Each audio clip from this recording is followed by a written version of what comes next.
Can you hear me out there? My vision, the vision that attracted me to Canada, I'm still pursuing in that. And all the things that I wanted to acquire, all how I wanted my life to be, I have it. So I have not the slightest regret moving down here.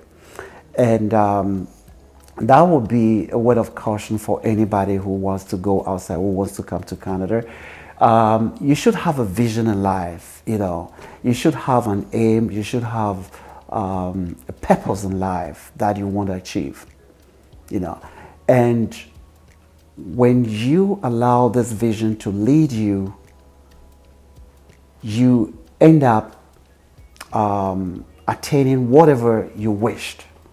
My name is Francis Adu Donko, and I'm a multilingualist working at the Greater Toronto Airports Authority in Toronto, Canada for the past 22 years. Canada was my dreamland, and right from infancy, that was the place that I really wanted to spend my life. I had to apply for permanent residency, and that was how I got to be here. And Canada is a place, it's a bilingual place, and I'm a multilingualist, you know, so when you apply with all these linguistic skills, you stand a good chance of getting admitted here. Before I moved to Canada here, I was actually in Germany. I studied German in one of the universities over there before moving over to Canada. But prior to leaving for Germany, I was teaching French in Santa Maria Secondary School in Kumasi. When I was teaching there, I was actually doing my national service, right? I had just completed Legon, and I was doing my national service there. And for about 6 months, I wasn't getting paid. So it was a bit frustrating, and that was one of the reasons why, you know, I decided to move out of the country, because I just couldn't understand why I had graduated and my mom was still taking care of me and giving me pocket money, and the work I was doing, you know, I wasn't getting paid. You know, they kept postponing and postponing, and that was a bit frustrating.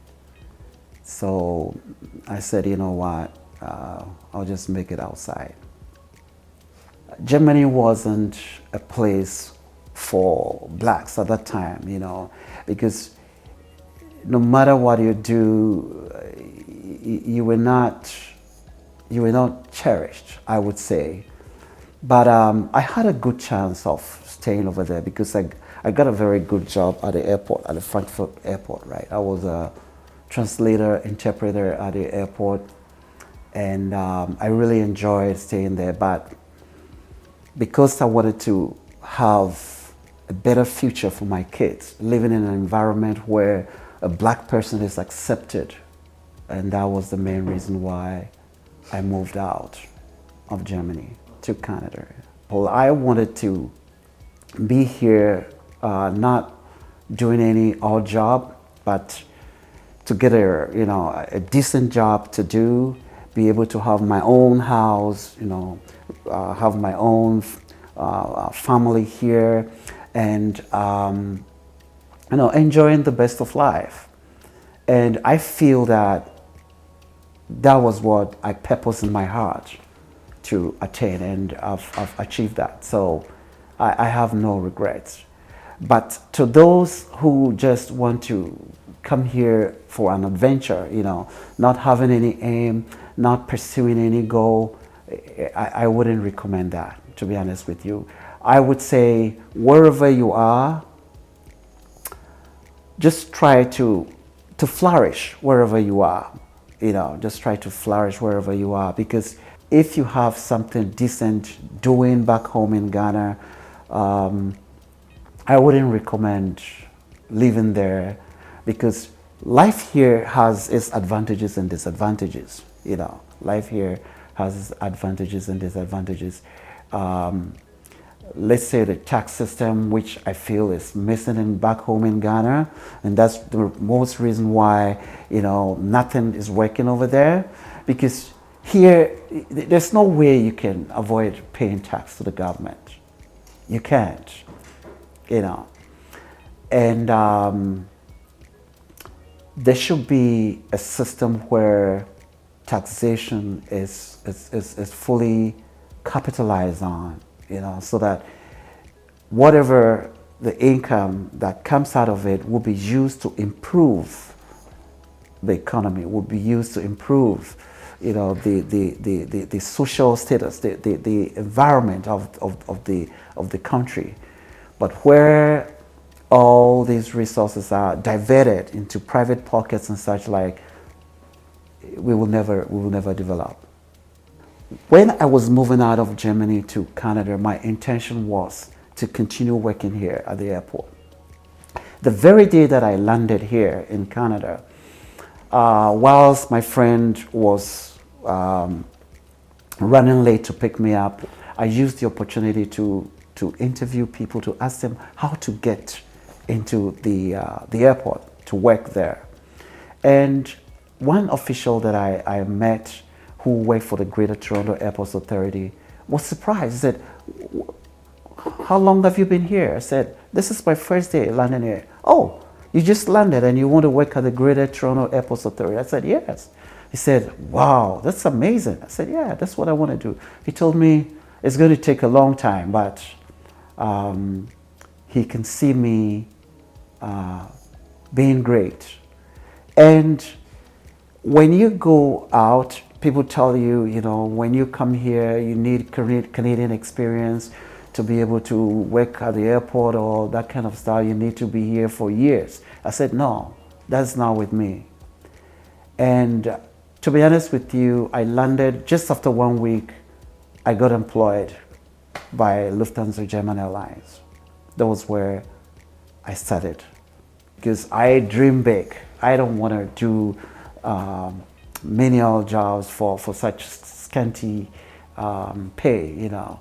And after 1 week, I just dressed up, showed up at the airport at the Lufthansa German office, and the manager looked at me and said, "Hey, what are you looking for?" I said, "I'm looking for a job." He said, "No, these jobs are for German-speaking people." I said, "Yes, I do." He said, "Yeah?" I said, "Come in."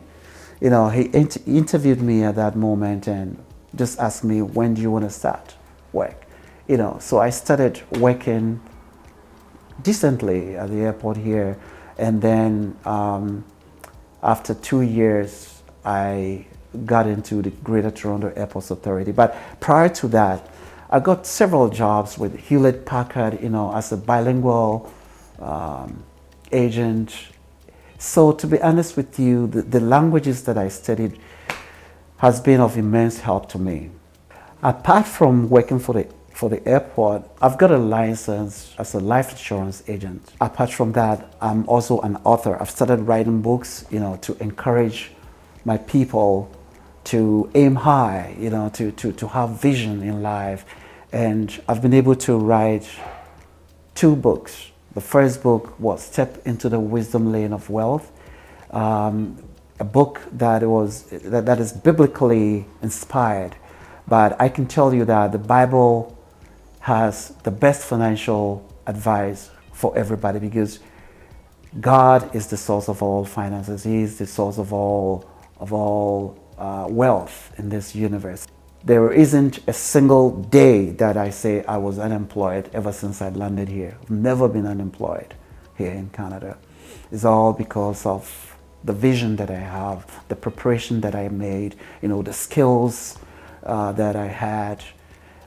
They all worked to help me achieve my aim.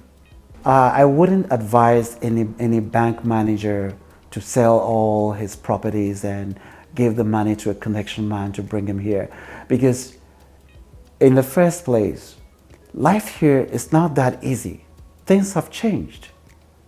You know, the idea that we had about abroad in those years, you know, back in the 60s and 70s, things have changed. So I wouldn't risk, or I wouldn't advise any bank manager or anybody who is well-to-do in Ghana to sell his properties, his assets, give it to a connection man to come and lead, a very desperate life here. In life, you should have a vision, because whatever you purpose in your heart, the Bible even says it that as a man thinketh in his heart, so is he. So you become whatever you imagine yourself to be. And as I said right from the scratch, I am what I am because that is what I wanted to be. Because when you have a vision, the vision pulls you. It directs your path. Your vision is like your GPS in life. It dictates what you should do in life. But if you don't have any vision, if you don't have any purpose, you lead a loose life. And a loose life wouldn't take you anywhere. That is my advice to the youth, to everybody. Have a vision in life and let that vision guide you.